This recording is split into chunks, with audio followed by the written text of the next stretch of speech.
Waaw, salaamaaleykum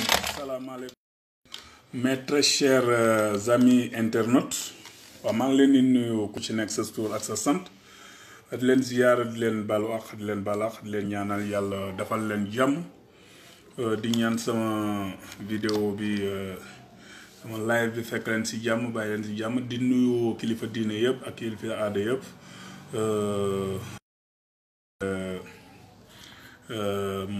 suñu wasila su politique suñu guide suñu secrétaire général national maître Abdoulaye Wade ak suñu président Abdou Karim Meïssa Wade suñu candidat incha allah élection bu fi mën a am si kattanu borom bi incha allah ñu ngi ñaanal ñëpp jàmm vraiment yàlla dolli leen sutura defal leen jàmm nattaange tawfeex bu mat sëkk. waaw di rek sans plus tarder jéggalu si retard bi quelques minutes de retard yi bi nga xamante ni am naa ko si kii mais comme vous savez rek habitude bi moo doon ñu koy defee à la permanence avec ma très chère nièce Mamito Diop. Mais malheureusement avec ce que vous savez les mesures yi nga xamante ni sunu notre vénéré président Abdoulaye Wade jël na les mesures vraiment pour aar njabootam ak Sénégal yëpp si coronavirus bi nga xamante ni mu lëmbale àddina ñu ajasandiku rek toutes les rencontres yi nga xamante ni war na am si diggante ay nit pour éviter que propagation bi am. Donc un très grand sage et visionnaire vraiment mu jël ay mesures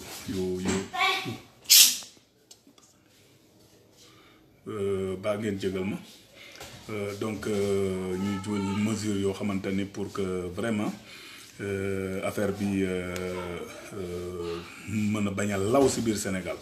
Donc ñu ngi ko si jaajëfal vraiment le président Abdoulaye Wade le seul homme politique je dis bien homme politique pour ne pas dire ñi nga xamante ni politique politicienne rek la ñuy def moom dafa fonk askanam ba vraiment lépp loo xamante ni gis na ni baaxul si askanam day jël mesure nécessaire pour que éviter leen ko. ku nekk gisoon na même bu dul askanam ñoo xamante ni dañ ne rek ay nit ñuul lañu wala ay mbindeef fekk na leen ba Haïti seen réew am musiba mu jëlee leen fa andi leen Sénégal pour aar leen donc lii étonné wuñu si moom donc ñu ngi ñaanal ñëpp jàmm defal yàlla dolli leen sutura vraiment naataange tawfeex. Donc sans plus tarder ñu attaqué rek actualité bi nga xamante ni moo am si réew mi surtout muy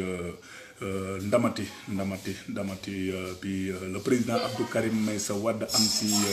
cette maudite CREI ak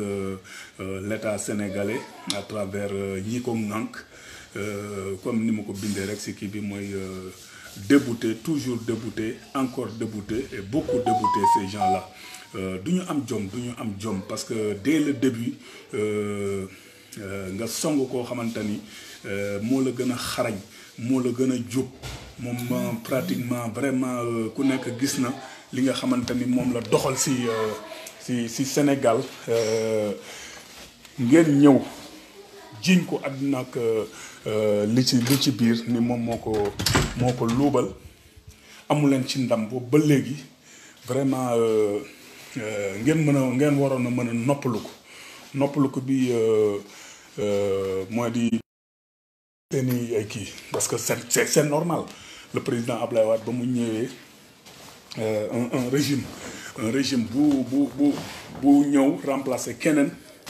li ngay war a njëkk a def mooy l'état des lieux duñ ko defee moo di pratiquement les corps de contrôle de l'État moom la ñuy envoyé ñu def audit parce que il faut auditer ceux qui étaient là kooku c'est la reddition des comptes kenn bañu ko mais ni ngeen ko defee moo di kii parce que da ngeen utiliser effectivement les corps de contrôle de l'État tous les corps de contrôle de l'État auditer le président Abdou Karim Meïssa Wade et seen résultat yéen ñëpp xam ngeen ko état bi jëm nañu exploiter mais tous les corps de contrôle de l'état dañu ne Karim Wade il est blanc comme neige. Il a été impeccable sur gestion. Toute sa gestion a été clean de bout en bout. Léegi nag si ngeen toog yéen ak waa Benno Tas Yaakaar seen màgget la ngeen contrôle ngeen ne da ngeen di comploter taxaw nax peuple bi nee leen que arrestation président Abdou Karim Meïssa Wade c'est une demande sociale yéen ñëpp ngeen yuuxu fi wax ba sonn donc malheureusement pour yéen amul leen fenn fu ngeen ko kawe ngeen créé yi ngeen dem yëkkati ji CREI yi bi ngeen yëkkatee CREI yi mais gis ngeen li si kii ku nekk xam na ni CREI yi c'est une juridiction d'exception boo xamante ni kenn mënu see mucc mais sachant ça le président Abdou Karim Meïssa Wade il n'était pas d'accord à Dakar il était bu ko neexoon en tant que ku am nationalité française de par sa naissance bu ko neexoon ne leen du ma ñëw fenn mais da ngeen ko woo mu préparer dossier am ne leen fu ma nekk si àddina damay ñëw et c'est ainsi que mu ñëw fekk si leen si réew mi fii te balaa muy ñëw man je vous l'avoue j'avoue que man mu ma fekk Versailles la ma fekkoon muy préparer son dossier et bi mu demee ba nga xamante ni veille bi mu waree ñëw le président Abdoulaye Wade papaam woo ko ne ko Karim mu ne ko waaw mu ne ko est-ce que tu sais que CREI yi c'est fait pour CREI yi kenn mënu see mucc dañ ko defar pour que vraiment casser de l'opposant enfin ku ñu bëgg a jaaral ku ñu bëgg daan te amuñu lu ñu teg sa ndodd foofu lañ koy jaarale donc CREI boobu yow boo demee dañ ko def pour casser vraiment képp koo xamante ni dañ la bëgg a yàq kenn mënu see mucc le président Abdou Karim Meïssa Wade ne ko président je sais mais bu ma demul wuy ji yow sa tour dina souiller à jamais au Sénégal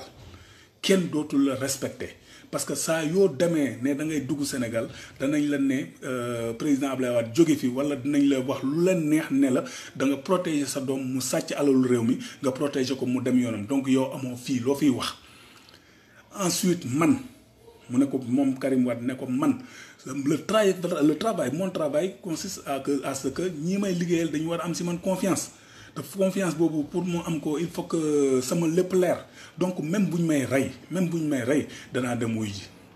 c'est ainsi que mu jël avion ñëw bi mu ñëw gis ngeen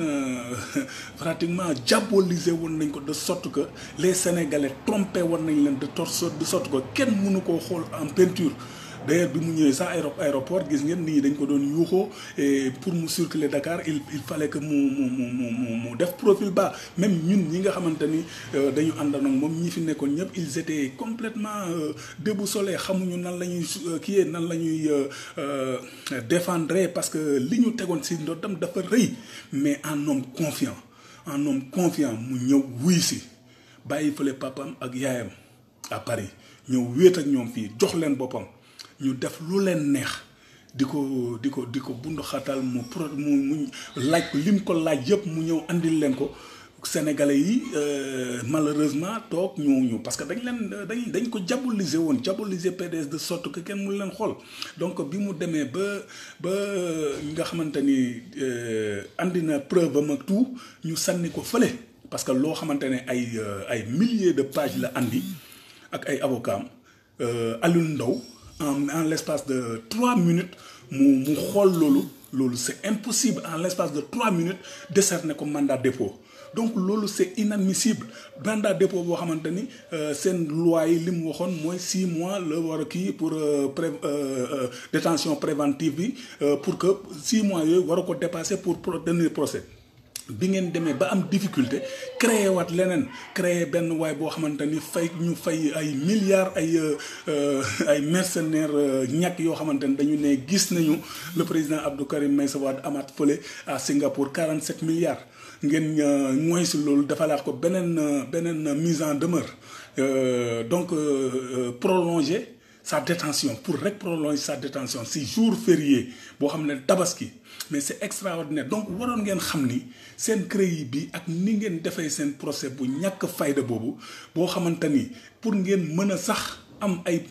éléments ne da ngeen ni condamné il a fallu que ngeen andi ay bibo bouché des choses comme ça seeni alal si biir enquête yi andi seeni ay bon seeni ay notaire kenn musul gis loolu si àddina c'est comme rek ma taxaw ne bon kër gi man maa ko moom Mamito ne kër gi maa ko moom ñu xëccoo ko ngeen ñu dem tribunal mais tribunal fan la ñuy àttee loolu si këyit notaire bi nga xamante ni foofu la ñuy def tur bi moo nekk si papier bi kooku la ñuy jox dëgg ne ko yow yaa moom kër gi mais fii ngeen woo ay notaire yooyu waxal leen seen bopp si biir procès ne leen Bibo Bourgi moom lii Pape Abdou Diassé moom lii parce que ñoom ñoo ñëw si notaire bi ñoom ñoo ko créé yéen ngeen ne non notaire bi waxuloo dëgg ñi ay prête-nom président Abdou kañ la tribunal yoon doon atte si loo xamante ni dañ naan këyit bi turu kii moo si nekk mais kële moo ko moom par force ban tribunal bu normal mooy def donc seen défaite yi ngeen am bitim réew il fallait s'en mais avec xarañteefu président Abdoulaye Wade les avocats ak président Abdou Karim Meïssa Wade si abnégation ak courage am bi nga xamante ni topp na yoon bi nga xamante ni parce que fii si Sénégal ku nekk xam na ni yoon amu fi avec cette CREI là boo xamante ni yéen ngeen bàyyi ba condamné si Abdou Karim Meïssa Wade président de la République taxaw doog a reconnaître ni CREI bi ay la yéwén am na ay problème il faut que ñu revoir fonctionnement Mimi Touré ne même chose yee seen kàngam yi fi nekk yëpp ministre de la justice comment dirais-je le tailleur là bi fi nekkoon moom tamit wax même chose léegi loolu ngeen condamné si doomu jàmbur xañ ko liberté am xañ ko ay privilège am xañ ko pour mu def exercer ses droits à être candidat ba pare doog reconnaître ni CREI bi am na problème dans quel pays sommes-nous président Macky Sall yaag sa gouvernement yéen a ngi ridiculiser Sénégal yéen a koy ridiculiser dans le monde entier xoolaat leen seen bopp parce que ça c'est inadmissible et mënu leen ci am ndam c'est impossible ku ñëpp tëb li nag nga tooy fi mu nekk nii droit international en tout cas c'est comme ni ko benn journaliste di waxee lii ko jaaxal mooy saa yi ñu nekkee Sénégal ñu ne Karim Wade daan nañ ko mais bu ñu demee bitim réew juridiction yëpp yéen parce que yéen seen bopp yéenay porté plainte par exemple tribunal Paris yéen a porté woon plainte ñu débouté leen Monaco bii da ngeen njëkkoon porté plainte ñu débouté leen ngeen def appel ñu débouté leen mais xanaa nag dëgg-dëgg bu fekkente ne respecté ngeen seen bopp ne yéen da ngeen di doxal justice yéenay ŋànk justice bi yéenay def tout pour faire respecter la constitution buñ leen juridiction internationale yi nga xamante ni da ngeen yéen a leen wóolu ba saisir leen ñu débouté leen ba pare kiiyaat leen encore débouté wal leen en appel mais ngeen war a mën a respecter ngeen war a mën a respecter seen bopp parce que yéen a saisiroon justice yooyu mais mooy fi ngeen mooy defe naa nag jël bu gaaw moo gën jël bu yéex parce que jël bu yéex ay duma yu dóor si faar ak si kii yi dafay gën a métti mais bu fekkente ni dóor nañ la benn nga tëddal sa bopp boobu defe naa mooy gën a yomb si leen parce que yàgg wiiri jaari ndaar yi li ngeen yi bañ nii fa ngeen yi mujjee par force. Vous êtes en train de manipuler une certaine opposition yi nga xamante ni en perte de kii ak seen farce nationale bi c'est une farce surtout sur le plan politique ñun on ne demande pas encore une fois on ne demande pas le président Abdou Karim Meïssa Wade ne veut pas d'une amnistie li mu wax c'est clair net et précis la justice internationale les Nations Unies et tout ça liñ ko jox li nga ko jox ne nañ ko réhabiliter nañu def reprise de son procès def ko avec une juridiction normale boo xamante ni ñëpp nañu ñëw teew mu leer ci bopp ñëpp ni lii moo am procès boobu bu jaaree yoon il est prêt à accepter le verdict mais na jaar yoon encore une fois on ne peut pas accepter li nga xamante ni CREI d'ailleurs ce qui nous pousse à parce que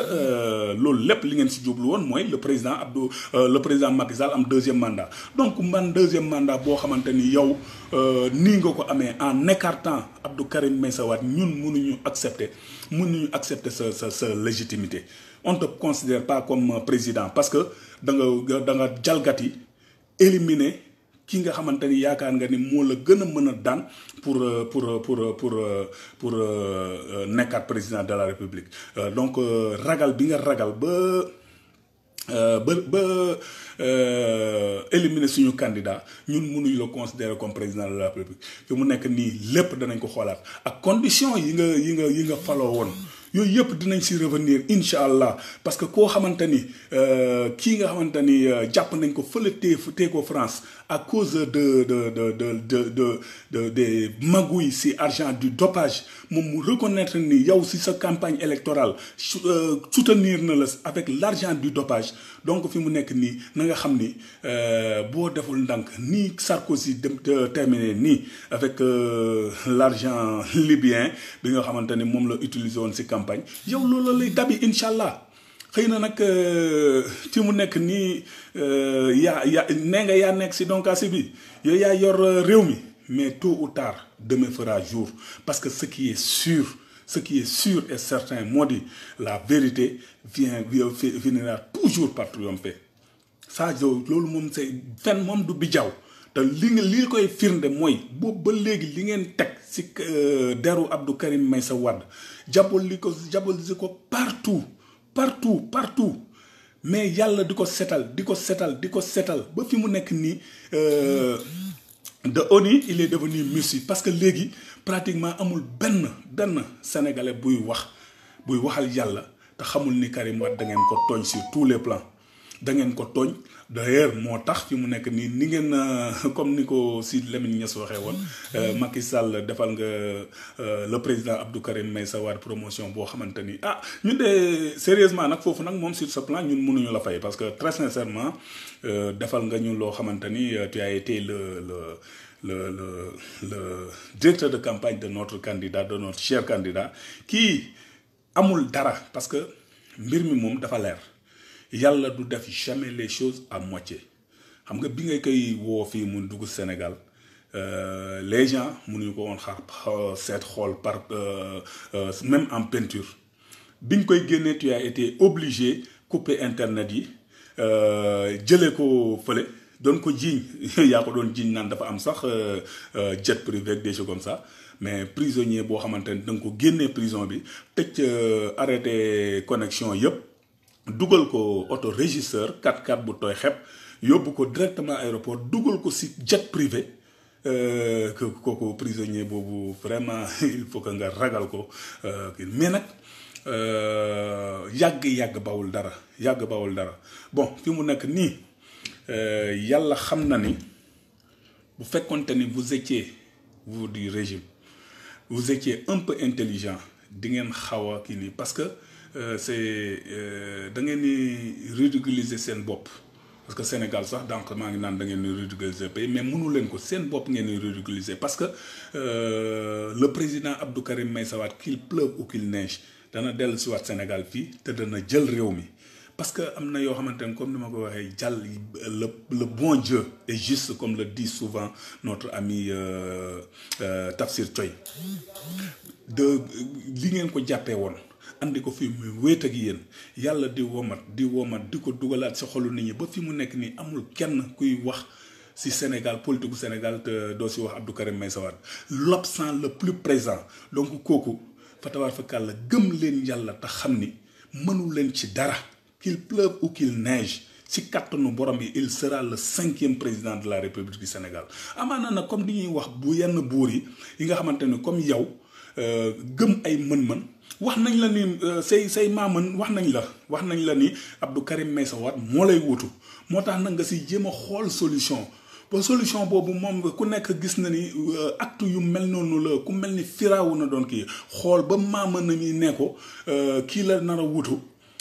si at bii lay juddu mu def fexem rey ñii góor ñii judd si at boobu yëpp waaye terewul yàlla kii nga xamante ni moo ko wutu da ko watat ba si biir këram mu yar ko mu yaral ko boppam yow na yow kii la nar a wutu wax nañ la ko moom fi mu nekk nag ngay wut ay pexe yoo xamante ni da nga koy éliminer waaye mënoo ci moom dara kii doomu Abdoulaye Wade le président Abdoulaye Wade bi nga xamante ni moo ji sénégalais yi loo xamante ni mënatuñ ko fàtte c'est impossible ji leen ko avec le soutien avec xarañteefu Abdou Karim Meïssa Wade xam nga ko bu baax tu le connais très bien parce que boo ñu nekkee premier ministre poste yu bare boo ko yoree ci gouvernement président Abdoulaye Wade moom moo tax parce que moom moo la doon coacher en étant premier ministre tu étais le premier ministre le plus fréquent au palais et le plus fréquent au point E au domicile du président Abdou Karim Meïssa Wade lu la mës a jaaxal 6 minutes bi da ngay taal sa oto dem ne ko waa Karim lii de jaaxal na ma nan lañ kii mu jox la solution nee la lii de kii nii am na fa il nous faut ça mu dem wuti xaalis ak jet privé bi ngeen ko doon wax parce que xamoon na rôle état boo xamante ni dafa war a dem di wuti il fallait que ñu louer benn jet privé boo xamante ni à la disposition de l'état loolu tax boo da ngay doon soxla pour la politique en tout cas les réalisations du président Abdoulaye Wade tey suba mu dem si coin du monde bi en tant que un ministre de la coopération bu xarañ wuti ñëw andi loolu taxoon on ne s'est pas endetté comme tu le fais actuellement pour defar yenn infrastructure mais xam-xam boobu il faut que nga xam ko il faut que nga xam am ko comme Abdou Karim Meïssa Wade pour mën si génn mais malheureusement yow apprenti bu mokkalul nga donc comme mokkaloo nag nii rek la mën a demee mokkaloo toogoo si ñi lay jàngal ba mokkal doog a ber sa daara lu dul ñëw au lieu nga bénéficier si lii la président Abdoulaye Wade offrir moo di nga kii ko nga gagné ko grâce au complot international mu reconnaître loolu ñëw nee la tàllal sa loxo ma ñaanal la ñëw si waa partem ne leen kii si ñun la génnee à la limite jàppale leen ko mais comprendre dara comme comprendre dara nag il faut assumer tu as échoué et ñun nous ne sommes pas rancuniers c'est pas pour rien le président Abdoulaye Wade bi mu nekkee opposant di naxanteeg Senghor naxanteeg Abdou Diouf ba mujjee dugg ci gouvernement Abdou Diouf lépp pour faire tout parce que Sénégal waxuma la Sénégal mais Afrique dafa amoon problème boo xamante ni il fallait que mu régler ko c'est ainsi que bi mu duggee li mu njëkk def mooy organiser sous l'égide du régime social de Abdou Diouf une grande conférence internationale sur la maîtrise de la transition démocratique en Afrique. Donc ça c'était pour permettre aux autres présidents d'Afrique ak Abdou Diouf yëpp de se sentir à l'aise que bu ñu leen mën nañu quitter pouvoir bi sans pour autant que ñu leen di bunduxatal parce que loolu c'était un problème en Afrique ñii doon accroché wu temps boobu dañ ne woon bis bu ñu daanoo ñii dañ ñuy rey wala lii les autres opposants ne l'ont pas compris parce que boo déggee ku mel ni Sonko mu ngi naan bu ma faloo 10h30 naa leen jàpp ñoom ñëpp Barthélémy Diaz même chose nee na ki fayonte dana am mais ñun taluñu loolu on comprend tellement la situation que le président Abdoulaye Wade kenn gënu koo daj lu métti ci politique temps wu Senghor temps wu Abdou Diouf surtout avec les colons et tout mais bi mu ñëwee comprenant la chose boo xamante ni yow da nga ko ignorer parce que bi nga ñëwee da nga ñëw naan da ngay fayonte boo xamante ni xëy na sax bu fekkoonte nit ñi dañ la def dara parce que kenn waxul ni reddition des comptes du am parce que yow boo daanoo c'est sûr que dina am reddition des comptes parce que loolu mooy état normal état buy dox bu fekkente ni ñenn dem nañu ñeneen di ñëw il faut que ñu am reddition des comptes bu fekkente ni seen gestion c'était impeccable ce qui est très loin du cas bu boobaa xayrun mais si ay lu xóor te yaana am pagaille mais bu boobaa du ñu utiliser nag li ngeen utiliser parce que loolu ay affaire u caaxaan la les tribunaux normaux sont là pour de toute façon les corps de contrôle de l'État sont là dossiers yaa ngi fii amul dara loo xamante ni dina nëbbu bu boobaa justice sans pour autant que kenn wax ci dara parce que ñun nous sommes vraiment nous sommes le président Abdoulaye Wade ku judd ci moom ku nekk ci wetam xam ni ku respecter justice la. Parce que on a beau dire oui lu leen neex parce que da ngeen doon diaboliser mais régime Abdoulaye Wade la ñu gisee ay ministres yoo xamante ni dañ leen tudd ci dara ñu démissionné si régime Abdoulaye Wade la ñu gis ay DG yoo xamante ni dañ leen jiiñ dara ñu mu avéré ñu jàpp leen tëj leen ñoo xamante ni ay borom gannaaw la ñu woon mais terewul dañ leen tëj donc loolu bu fekkente ni. Alternance incha allah te loolu kenn mënu ko c'est impossible ce qui est sûr moo di lii mbir mi wane ala kulli xaal kenn mënul la wutu ku dul le président Abdou Karim Meïssa Wade parce que malgré toutes les brimades yàq der bi ngeen yàq der yàlla ne faisant jamais les choses à moitié setal ko ba dugalaat si xolu sénégalais ba amul fenn fu ñuy waxee politique te duñu wax ni Abdou Karim Meïssa Wade bu ñëwee moom la ñuy votal donc dana ñëw on va opposer li nga bëgg foo bëgg ñu dem ak yow dinañ fa dem ak yow xamal nag contexte yi du doon benn xëy na moment bi ay 2019 ak yooyu 2012 ba 2019 am na loo dugaloon ci bopp sénégalais et nous par la grâce de Dieu xarañteefu président Abdoulaye Wade courage du président Abdou Karim Meïssa Wade on a réussi à inverser la tendance sache que yow ak sa gouvernement que mënu leen fexe ba lawoon amat il faut que vous le tienez pour dire tenez-vous ça dans la tête lii aw lawoon won ne na contexte yi du doon benn li ko firnde mooy yéen ak malgré li nga def ne utiliser des subterfuges ay changer la loi électorale si biir compétition électorale ce qui est illégal parce que dans violer texte yi pour rek éliminer Abdou Karim Meïssa Wade mais si cappaandaw ba muy yow muy le reste de l'opposition yéen ñi nekkoon candidat ñëpp da ngeen taxaw ne président Abdoulaye Wade ak PDS ku ñu jàppale nga falu donc malgré li ngeen def yëpp ñun ñu nekkoon au centre de la chose incontournable mais koo xamante ni nag da nga incontournable ba ak si fii ma wax leen dara de nous serons incontournables te fii dara mënatul am Sénégal sans ñun sans le président Abdou Karim Meïssa Wade le 5e président de la République inchallah donc pour résumer tout ñu bëri xëy na ñenn ñi mu bett la victoire qui nous vient de Monaco am na ñoo xam ne peut-être mën na leen bett mais ñun mënuñoo bett et kanam la jëm parce que ce qui est sûr moo di y a d'autres étapes am na yeneen étape moo tax ma ne jël gàcce bu gudd bu gàtt moo ko gën parce que bu ngeen dof-dofloo ba affaire bi egg commission nationale des droits de l'homme mais boobu bu fa eggee après exécuté par force lay doon sinon le conseil de sécurité bu àndee ay sanctions vous serez tous sanctionnés et le problème mooy la plainte pour séquestration ñëwagul donc loolu balaa ñuy àgg foofu président Macky Sall yaag say ñoñ séquestration garaaw na de ngeen jàpp doomu jaamur une personnalité de la trempe de Abdou Karim Meïssa Wade ngeen séquestré ko pendant 3 ans et demi actuellement plainte boobu bu génnee mënul ñu leen bañ a condamné te bu boobaa yéen ñi si laal dana métti trop si yéen de donc ce que je veux vous dire man daal fi mu nekk nii li may invité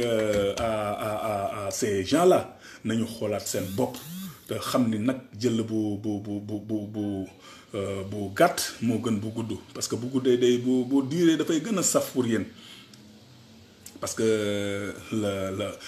les services wala les instances internationales comme les Nations Unies boo xoolee affaire bi fi mu jógee nga xam ne du ñu arrêté c'est impossible le groupe de travail la commencé ñu jël dossier bi transmettre ko groupe au comité des droits de l'homme comité des droits de l'homme après c'est la commission des droits de l'homme te fi mu nekk ni c'est en voie te loolu bu fa eggee après exécuter rek wala sous peine de sanction donc rafetal leen mbir mi te loolu dafay gën a kii ni man connaissant le président Abdoulaye Wade connaissant le président Abdou Karim Meïssa Wade tal nañu leneen lu dul nekk fii dañuy fanaan dañuy fayantu résultat Abdou Karim Meïssa Wade bu doon bu meloon ni yéen teesanteeg yi ngeen di def ak des toog au Qatar bi nga xamante ni actuellement il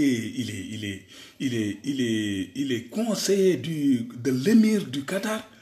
xam nga loolu nguur boobu dara dàq ko parce que l'émir du Qatar fekk mu ngi dund yow sa nguur du jeex parce que da ngay fa muy actuellement gis ngeen ko fu buuru Qatar ak activité yi mu am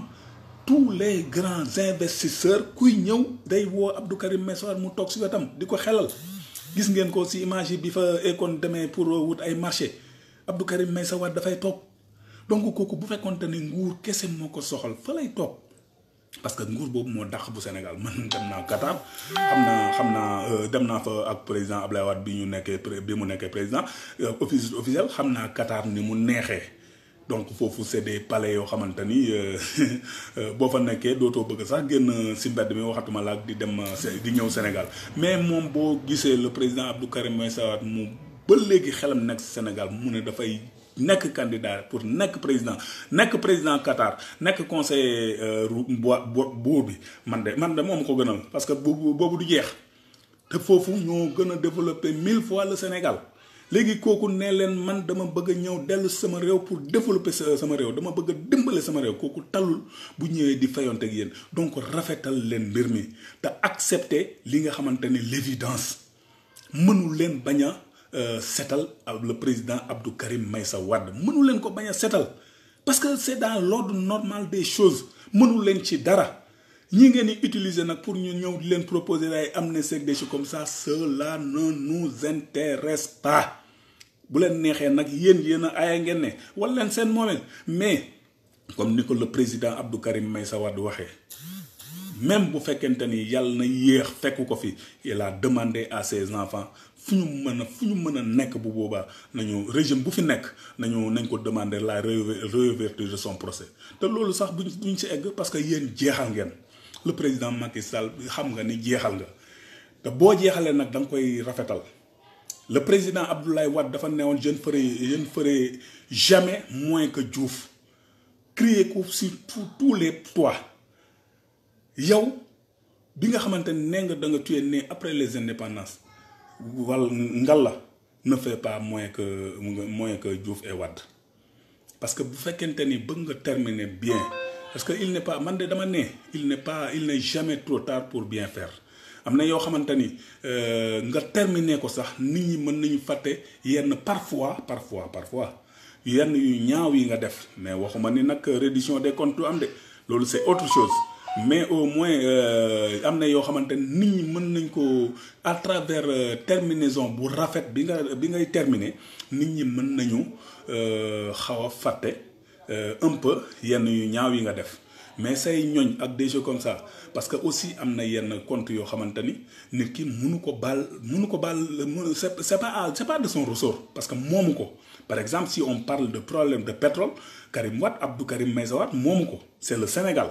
donc loolu les juridictions normales danañu leeral mbir mi yéen a defu leen bu boobaa danañ leeral mbir mi mais sachez que président Macky Sall yow sa bopp lay waxal parce que aussi il faut pas que ñu jàppe Sénégalais pour des demeurés bi nga avant ngay faluwaat en décembre 2018 bi en novembre 2018 le groupe de travail bi ñu saisiré Sénégal ce ministre de la justice le ministre Tailleur moom moo ne oui le Sénégal prend acte le président le Sénégal prend acte parce que boobu temps le comité des nations le comité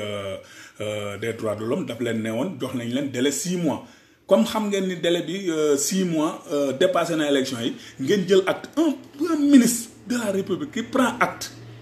ne léegi effectivement prend demande bi moo doon way réhabiliter le président Abdou Karim Meïssa Wade bu leen neexee jugé wu leen ko ni ngeen ko jugé baaxul reprendre leen ko seen ministre de la justice ne on prend acte léegi ngeen bëgg a ñëw ba fii seen ay fonctionnaires hauts fonctionnaires ay ñoo xamante ni ils sont respectables ñoo yàgg représenter Sénégal si instance yu mel noonu dem wax position Sénégal ngeen dàq leen mais comme ni ko Tafsir Coy waxee tànk le ministre bi mu leen di dàq ñaari fonctionnaires yooyu dafa newoon dinañ mën a enquête waaw mais boobu ba léegi ministre espèce ministre de la justice bi fan la sa enquête toll sénégalais yi ñu ngi xaar waxal mais am na yoo xamante ni nag yàpp sénégalais yi weesu foofu am na yoo xamante ni yéen leen koy nëbb et tout ça mais wallahi gis nga seen mujj mënteef da nar na ñaaw te fii nag Sénégal am na yoo xamante ni vraiment xaju fi le PDS a toujours été un parti responsable président Ablaye Wade yàgg na ko wax bu ñaari nit bu ñuy xëccoo buum bu demee ba dang il faut que le plus intelligent lâche un peu de l'est parce que bu daggee ñoom ñaar ñëppay daanu waaye yéen fi mu nekk nii yéen a ngi yóbbu Sénégal foo xamante ni président Macky Sall xoolaatal mujjanteefu Gbagbo xoolaatal mujjanteefu kii nga xamante ni yow yaa ordonné woon ñu dem yow sax rey ko nga bëggoon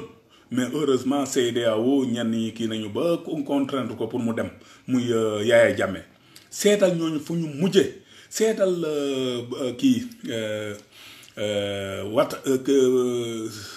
le président Kampore fi mu mujje 2 jours wala une semaine avant la France ak ñëpp observateurs yëpp dañu naan kii il est indéboulonnable kenn mënu ko fa jëlee waaye une semaine après gis nga ni mu quitté palais bi avec des véhicules en tremble ñu quitté palais bi pour dem réfugié wu Côte d'Ivoire yow na yow pour nga am foo réfugié wu dina xaw a doy waar dana xaw a métti parce que say voisins yëpp xuloo nga ak ñoom donc seetaatal sa bopp bu fekkente ni bëgg nga terminaison bu baax parce que là ça va pas te ñi nga gis nga ñi la wër naan yow sa bopp boo réfléchir tuuti xam ni jiwoo leen lu ñu la naan yow ñoom ñooy doon les premiers à te lâcher te liñ la xamal yëpp incha allah ñoom ñooy njëkk a taxaw génne ko parce que commencé nañu gis nga ñi nga xamante ne yaa ñoo la gënoon jege nga génneel leen commencé nañ la génneel say mbóot lii nag moom luy doog a commencé la ñi si des gëmuñu la xëy na poste yi la ñu gëmugum pour le moment mais bis boo demee ba wéet gis nga président Ablaye Wade gis nga bu ñëwee actuellement ñëpp a ngi koy rang di dem di ko ziare ji di ko baalu ak et tout ça mais yow c'est le contraire moo la nar a dal xoolaatal sa bopp parce que ce qui est en train de se faire xam nga ni Moussine on ne peut pas arrêter la mer avec ses bras te fi mu nekk nii waxuma la mer mais ouragan mooy ñëw sa kaw ouragan nag moom boo tàllaleel sa loxo xam nga mer bi boo tàllaleel sa loxo sax vague yi xëy na mën na la fa bàyyi mais day dal sa kaw rek mënoo ko arrêter mais ouragan moom da lay emporter te ce qui est en train de se préparer contre toi ouragan lay doon donc xoolaatal sa bopp te xam ni ñii la wër waxuñu la dëgg te non seulement waxuñu la dëgg mais bu sa bateau commencé tànge léegi commencé na mais gis nga les rats sont en train de te quitter say alliés yi nga daan wax commencé nañu di respecter il n'est pas question que ñu soutenir la pour nga ay troisième mandat te ce qui est sûr moo di waxuma la sax say alliés mais sa biir parti sax duñ la ko nangul te loolu Sénégal du la ko nangul donc xoolal nooy defee ba réhabiliter ñii nga xamante ni danga leen tooñ nga tooñ nit ñëw nag naka jéggal ma président Ablaye Wade wane na ni jéggalkat la président Abdou Karim Meïssa Wade munul doon lu gën a yées loolu si président Ablaye Wade résultat gis ngeen ni xamal na la lu bare waaye bi nga ko jàppee di ko bund xataal bi mu génnee mënoon na dem fële mbóot lim la xamal yëpp mu wax ko mais mës ngaa dégg président Abdou Karim Meïssa Wade di ubbi gémminam di wax si yow mais parce que talu ko moom xam nga lan la tal nan la ñu mën a liggéeyee ba suqali Sénégal si loolu la nekk donc na sa xel dal si loolu waaye nag pour sa xel dal na nga rafetal mbir mi du dara lul nga xoolaat sa bopp xam ni fi mu nekk nii lii nga bëgg ak lii say ñooñ bëgg mënta nekk nga rectifier le tir boo rectifier le tir bu boobaa ay jullit lañu à part que reddition des comptes bi nga xamante ni mënul ñàkk képp koo xamante ne nag da nga luubal xaalis Sénégal il faut que les tribunaux leeral ko tribunaux normaux nag parce que ñun duñu dem di créer ay tribunal d'exception non non on n'a pas ce temps parce que xam nañu lan la xeex ak chasse aux sorcières di andil réew donc amuñu jot boobu mais xoolaatal sa bopp parce que là ce qui est en train de se faire mënuloo ko arrêter yàlla lu mu defar mënuloo ci dara. xam nga ni boo jàppee nit mu ñëw bàyyi fële papa ak yaay ñëw wéet ak yow fii nga yor état avec toute sa puissance mënaloo ko dara yàlla di ko watat sëñ Sidi Mokhtar Mbacké wax la bàyyil kii nga bañ sëñ Abdou Aziz Sy Al Amin yàlla na yàgg yokk seen leer nee la bàyyi ko ñetti yoon nga bañ mu ne doon la ko ñaan ñooñu parce que buñ la nee bàyyi la xam nga ni liñ nga def dara amu ci. résultat sëñ Sidi Mokhtar Mbacké si boppam nee leen yéen du ngeen si am ndam parce que xamoon na ni li ngeen wax du dëgg xam nga sëñ Touba représentant sëñ Touba dana xam loo xamante ne nit ñi xamuñu ko xamoon na ni da ngeen koy jiiñ li ngeen jiiñ dara du si dëgg bu fekkonte ne xam na ni moom sëriñ bi ak li ko yàlla may ni Abdou Karim Meïssa Wade dafa def bu boobaa du ñaan te du ko wax ni demal ndam rek nga si am incha allah. ba mu koy génn ba muy génn prison ba sëñ Moustapha taawam ñëwee kër Madické Niang woo ko parce que Abdou Karim Meïssa Wade Karim ne ko allo mu ne ko waaw dama sëriñ bi nee ne nga génn kaso bi fuñ la yóbbu demal ndam rek nga ci am xam nga ni kooku xamoon na ni ndam rek la ci am ndam boobu nag président Macky Sall Serigne Touba lu mu ñaan yàlla watat kooku ba mu ñëw ba fii setalaat ko si biir si Sénégal si bëtu Sénégal yëpp ba sénégalais yëpp di ko réclamer rends-toi compte de l'évidence te xam ni lii war a am mënoo ci dara taal bu yàlla taal sànni si matt moo gën fay ko yàlla nag buy tracé ngay effacé bu yàggee yow lay effacé te loolu nag dëgg-dëgg man lu ma la bañ nag dëgg-dëgg nag am na yoo xamante ni du ma la ko yéene man bëgguma ñu effacé la donc xalaataatal sa bopp xoolaatal sa bopp te xam ni lii war a am mënuloo ci dara ñun bi nga xamante ni suñu gars yi ñenn ñi kii nañ la ba nga génn dem bersawaar bi yàlla joxee la kii bi yàlla ñun daf ñu gëm la dafa def ngëm-ngëm si ñun nangu président Ablaye Wade génn ne la tàllal sa loxo ma ñaan la image bu rafet boobu fan la mës a am si monde bi xam nga ni loolu bu fekkonte ni nit nga say ñoon nit lañu doo mës a naan da ngay bundaxatal lu taq si président Ablaye Wade waxatuma la ak doomam bi nga xamante ni loo doon poste boo am bu am importance auprès du président Ablaye Wade moom moo ko plaidé donc président Macky Sall xoolaatal sa bopp s'il te plaît avant que ce ne soit trop tard parce que lii war a am mënoo ci dara waaw. Donc, mes très chers amis internautes, ma dellu si tuuti rek si situation effectivement bi am muy coronavirus bi nga xamante ni malheureusement cuune gouvernement bi moo tax mu dugg Sénégal mais le président Ablaye Wade comme nam ko waxee woon coronavirus bi suñu doom ya nekk Chine buñ leen andi woon ba fi mu nekk nii waxatuñu affaire corona bi bu fekkonte ne andi nañ leen def comme yenn pays yi ni ñuy def nag képp kuy dugg fii ñu téye la confiné la pendant 14 jours boo ko amul ñu doog la bàyyi parce que loolu mooy mesures yi parce que nee nañu boo ko amee mën na nekk 14 jours si yow doog a manifesté wu mais tubaab bu jógee fële foo xamante ni c'est des zones à risque parce que lépp si ñoom la Chine la ak France ak Italie ak des choses comme ça tubaab bu fi ñëw ñu confiné la bu fekkente ne da nga bëgg a dugg suñu réew nañ la téye visiter la xool la bu baax 14 jours bu amul nga doog a dugg suñu biir réew mais ci gouvernement bu cuune bi gis ngeen ce qui s'est passé ñu ne suñu doom yi fële amuñu moyen jëli leen bu ñu leen jëlee amuñu moyen kii leen nu mu tëti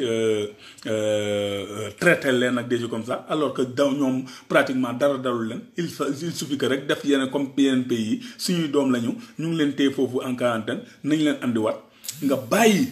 France bi nga xamante ni ku nekk gis na nit ñi affaire bi ni mu fa duggee nga bàyyi 144 tubaab dugg fële si à Ziguinchor Cap Skirring mais ki leen doon contrôler ak appareil am bu ndaw boobu xamul sax nan lay utiliser appareil bi déjà mais ñooñu 144 yooyu ku la wax dugaluñ ko foofu Ziguinchor donc cuune ak légèreté ak complexe parce que complexe tubaab la ah waaw bon mais c'est normal hein, parce que ce régime bi nga xamante ni le président Ablaye Wade bi mu ñëwee tubaab yëpp la ne da ngeen ni yem ku mënul par exemple Bolloré boo mënul defar port bi comme ni nga ko kii ak li nga fi amassé yëpp nga génn muy dof ñu dàq ko si biti andi Dubai port wër armée française ñu jëlee leen fii kii ñëw andiwaat Bolloré et tout ça donc complexe bu mu am si tubaab yi kooku moom je crois que sax président Macky Sall foofu war nañu xoolaat mbir mi parce que nee nañ un ancien président mënoo ko topp que par haute trahison kooku moom defe naa haute trahison la mais loolu moo ñu andil situation bi ba suñu le président des cœurs le meilleur président de tous les temps le bâtisseur ki nga xamante ne buggul nit ku ñuul am problème résultat gis ngeen ce qui s'était passé yu mel nii moo amoon fële en Haïti bi mu amee problème il a choisi nee leen dama leen di dimbale jëlee foofu ay étudiants andi leen fii ay étudiants haïtiens andi leen fii Sénégal dugal leen ci université yi dimbale leen parce que der bu ñuul la xam nañu seeni maam fii ci Afrique lañ jóge donc kooku bu doon moo nekk nii président étudiants yële nekk fële bu waan dellu si nañu bu yàgg léegi yërëm population moo tax c'est le premier homme politique boo xamante ni taxaw na jël responsabilité am ne sama parti suspendre naa toutes les activités ba le 20 mars au moins ba le 20 mars parce que apparemment les autorités sanitaires ñi nga xamante ni ils n'ont rien à voir ay gars yu xarañ lañu bien que dañu manqué matériel mais ay ñu xarañ lañu assuré wu nañ jox nañu assurance que ni le 20 le problème sera stable au Sénégal sera réglé donc loolu tax notre très cher président Abdoulaye Wade suspend toutes les activités du parti ba le 20 quelle grandeur bu ko neexoon ne sama yoon new ngan ko moom réew mi donc ni mais yërëmte bi mu am ci peuple sénégalais bañ yenn exposé yenn doomu aadama yi mu suspendre ne lépp nañ ko c'est pourquoi le 19 mars bi nga xamante ni waroon nañ ko utiliser pour ànd ak le président Abdou Karim Meïssa Wade njukkal le président Ablaye Wade à travers benn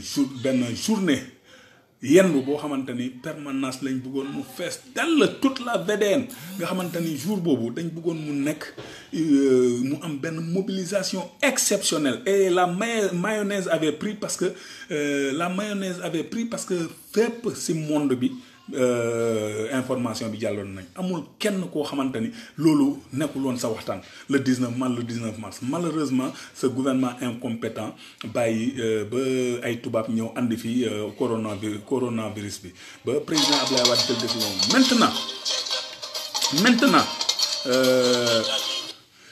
maintenant léegi bis boobu incha allah si kattanu borom bi ak mbaaxu ku tedd ki ak suñu président Ablaye Wade si ndigalam incha allah dafay am qu'il pleuve ou qu'il neige dafay am xëy na jour bi rek date bi rek mooy changé 19 mars bi mais dès que la situation stable sur le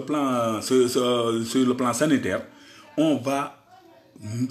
choisir une autre date boo xamante ni 19 mars bi day des. parce que dañ koy tuddee ba léegi ànd ak le président Abdou Karim Meïssa Wade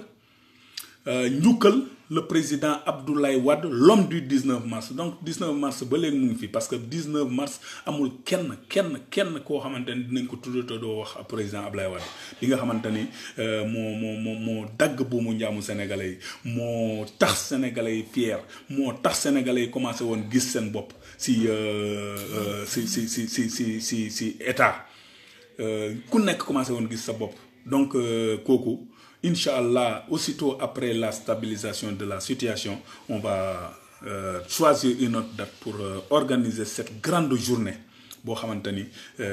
dañ si ànd ak le président Abdou Karim Meïssa Wade bi nga xamante ne mooy suñu candidat mooy suñu futur président njukkal le président Ablaye Wade c'est pas gratuit que ñu wax loolu parce que c'est pas que Abdoulaye Wade mooy papay le président Abdou Karim Meïssa Wade non loin de là. Le président Abdoulaye Wade est secrétaire général national du PDS. Le secrétaire général national du PDS, c'est comme en fait le président de la République qui est chargé de faire respecter la Constitution. Nous PDS, les statuts et règlements intérieurs du parti. C'est le programme fondamental. Et le secrétaire général est chargé de faire appliquer toutes les décisions issues du parti. Et la décision issue du parti moo di Abdou Karim Meïssa Wade la ñu bëgg mu nekk le 5e président du Sénégal donc buñ ko falee mooy njukkal nañu le président Abdoulaye Wade bi nga xamante ne moom mooy secrétaire général du parti bi donc candidat moom en tant que secrétaire général national muy candidat PDS moom la ñuy fal pour njukkal ko moom loolu mooy idée ànd ak président Abdou Karim Meïssa Wade njukkal le président Abdoulaye Wade donc voilà Inch'Allah. Préparez-vous à cet important événement d'une dimension internationale parce que fi mu nekk nii jéggi na frontières yi fu ne on reçoit des appels nit ñi ngi joxe seen participation parce que ñun dañu ne nit ki doo ko njukkal surtout président Abdoulaye Wade ñun dañu doon ñoo xamante ne dañuy ñëw pour proposer une autre pour aider le président Abdou Karim Meïssa Wade dans son idée de faire autrement la politique. Autrement la politique, li fi woon dañ ko war a wonnil moo di benn nit kese la ñuy yaakaar si poche am kii nii kooku dafa war a c'est révolu. Nous sommes un parti organisé donc on a dañu ne pour njukkal le président Abdoulaye Wade ñun membre ñi créé journée boobu ñi initier journée boobu ñun ñooy njëkk a génnee suñu ay cotisation te fi mu nekk nii avancé nañu trop si loolu parce que cotisation yi mu ngi dugg ba ab yenn dépenses yi avant ñuy renvoyer l'événement yenn dépenses yi commencé nañ ko exécuter donc loolu pour vous dire que qu'il pleuve ou qu'il neige cette journée sera organisée Inch'Allah ba na si ñëpp bàyyi xel te xam ni vraiment lii rek a ñu téye mais une fois que notre très cher président gis ni la situation baax na léegi bu lever mesure bi bu ñu joxee ndigal rek dañuy choisir rapidement benn journée boo xamante ni mooy doon journée njukkal le président Abdoulaye Wade donc maa ngi nuyu ñëpp di gërëm ñëpp di sant ñëpp vraiment encore une fois di leen balwaq parce que comme ni nga koy waxee rek di addu neex na la lool waaye yéen ñi di teewlu kenn mënu leen fay maa ngi leen di gërëm bu baax a baax di leen ziar di ñaanal ñëpp jàmm vraiment kontaan naa si seen taxawaay encore une fois rek di lancer un appel à ñii ngànk réew mi bu leen taal réew mi parce que li ngeen bëgg mënta nekk moomu leen réew mi le pays ne vous appartient pas yéen a mujjee yor réew te bi ngeen ko yoree ba léegi defe naa 2 ans après bi ngeen ñëwee la nit ñi commencé jooy naan dëkk bi dafa makki président Abdoulaye Wade di ñëw ñu naan góor gi dañoo juum maam baal ñu donc loolu ruslu boo xamante ni yéen vous deviez avoir un profil bas mais fi mu nekk nii comme daje ngeen nag opposition boo xamante ni surtout le PDS opposition responsable parce que ma wax leen dara yéen sant leen yàlla parce que am na ñoo xamante ni doole bi ñu am ñoom buñ ko amoon résultat da ngeen defe ne élection yi passé mais parce que ñi ngeen amaloon affaire la ñi leen votel nee nañu 35% la ñu am à 2 am na ñaar ñoo xamante ne pour le deuxième bi ak troisième bi nee nañu am nañu 35% mais ces 35% lu tax wàcc ñu si tali bi xeex mais parce que duñu seen ay militants ñooñu ñëpp le lendemain des élections li ñu leen tontu moo di lii lépp góor gi wax nañ tout ce qui avait voté et pour Sonko et pour Idrissa Seck fii la ñu taxaw ñoom ñëpp ñu si bare bu ñu génnee le lendemain des élections bi Boun Abdallah Dionne waxee ba ñu def seen forfaiture ñëpp dañ leen ne lii lépp góor gi waxoon na leen ko et résultat ñëpp ils sont revenus comme ni leen ko góor gi waxee woon bu ngeen yaakaaree ni seen kat mën na fi jëlee Macky Sall voté leen pour kii wala pour kii waaye après na ngeen dellu si waat seen parti da ngeen dellu soit par exemple c'est ce que tous ces gens là ont fait am na koo xamante ni sama xarit la mu ngi Touba mu ngi il s'appelle Fallou Seck mais wan na ma ay photo il a battu campagne pour Idrissa Seck defal ko ay mobilisation yu exceptionnelle à Touba mais bañ ko gagné da ko ne lii lépp Ablaye Wade waxoon na la ko il est revenu moom ak ñeneen résultat bi nan la mën a taxawee Idrissa Seck élection yële passé élection législative moom ak sa grande coalition avec les Khalifa Sall et autres mais amuloon sax Touba lu mat 1000 voix et tu te retrouves avec pratiquement 200 300 et quelques mille voix c'est impossible mais parce que ñooñu bu fekkonte ni gëm nañ la bu ñu sàccee élection yi mais ñoom ñooy doo leen woo si tali bi ñoom ñooy wàccal seen bopp tali bi le président Ablaye Wade ba ko Abdou Diouf di sàcc ay élection ay 88 ak 83 93 mais président Ablaye Wade day élection yi avant sax ñuy joxe résultats yi dañ koy jàpp tëj mais bu ñuy joxee résultats yi nga gis dëkk bi commencé tàkk mais parce que ñooñu ils avaient voté pour Ablaye Wade parce que dañ ko gëm mais ñii 35% bu fekkonte ni yéen gëm nañ leen bu leen nax seen bopp bu fekkonte ni gëm nañ leen bu waa ji sàccee élection yi billahi wallahi taala dëkk bi il sera ingouvernable mais ñooñu dañ leen jéppi voté nañ leen malgré que parce que vous avez utilisé la chose comme une aubaine yéen a gënoon kontaan sax Macky Sall pour que Abdou Karim Meïssa Wade bañ a nekk candidat parce que xamoon ngeen ni bu nekkee candidat du ngeen am dara donc maa ngi gis sax tey suba benn kii naan woy kii xaw ma dafa découragé wala dafay def stratégie mais découragement la parce que am na yoo xamante ni booy nax sa bopp di sa jaaxaan di saw mais saw bi sa kaw lay kii donc am na yoo xamante ni mënoon ne am nga 700 et quelques mille voix en l'espace de moins de 2 ans parce que élection législative 2017 juillet 2017 mais Sonko pour mu nekk député meilleur plus fort reste la jàllee plus fort reste moins de 36 000 voix boo jógee 36 000 voix dem presque 700 000 voix c'est parce que am na nag lu ne mu demee am na koo xamante ni waroon na bokk te bokkul militant bi ne xaaral ma votel kii parce que yaakaar nañ ni mën nañ fi jëlee Macky Sall du dara loolu donc ressaisissez-vous xam leen ni kii fi ne amul dara loo xamante ni mën na fi jëlee lii fi ne moo di PDS moo fi nekk le président Ablaye Wade moo fi ne le président Abdou Karim Meïssa Wade moo fi ne de par liñ fi liggéey bu ñu demee ba jege dinañ leen wax exactement le président Abdou Karim Meïssa Wade réalisation yi nga xamante ni même les gens du pouvoir commencent à reconnaître que président Ablaye Wade def na fi dara mais loolu ce qu'il faut savoir moo di à 95% de ces réalisations président Abdou Karim Meïssa Wade moo ko def dans un premier temps en étant président de l'ANOCI ku nekk gis na ni mu transformé Dakar ensuite bi mu nekkee ministre de la coopération de l'énergie et tout ça ku nekk gis na plan Takkal lim si liggéey changer complètement toutes les centrales électriques du pays construire yeneen yu bees moo tax affaire bi stabiliser courant bi stabiliser vers 2011 ensuite région yi toutes les réalisations yi nga xamante ni actuellement le président Macky Sall peine à les terminer si suñu régime la commencé président Abdou Karim Meïssa Wade moo ki yoon et autoroute Ila Touba ñi ngi naan autoroute Ila Touba mais c'était même pas une autoroute c'est-à-dire que lii le président Abdou Karim Meïssa Wade prévoiroon na ko ce ne serait pas rentable du rentable parce que fi mu nekk ni période kii màggal ku nekk gis na ni autoroute à péage bi nga jaar route nationale moo ko gën parce que péage yi kilomètre de bouchon donc moom dafa ki yoon ku nekk gis na vidéo bi mu demee Chine li mu négocié woon mooy 2 fois 2 voies yoo xamante ni du doon péage kii moo ñëw ak tuuneem dem négocier ak ay chinois yoo xamante ni même le FMI ak la Banque mondiale dañ leen fiché parce que du ñu société bu normal société chinoise boobu mu jox leen loolu ñu ngi naan wéy autoroute à péage mu ngi yemoon njab ñaajo mais c'est pas vrai autoroute à péage bi ñu fiy jóge bi fi président Ablaye Wade di jóge travaux yi demoon na ba AIBD ku nekk gis nañ ko daggoon nañu montagne yi xar montagne yi et tout ça finition rek a dem kay moom moo ñëw arrêté lépp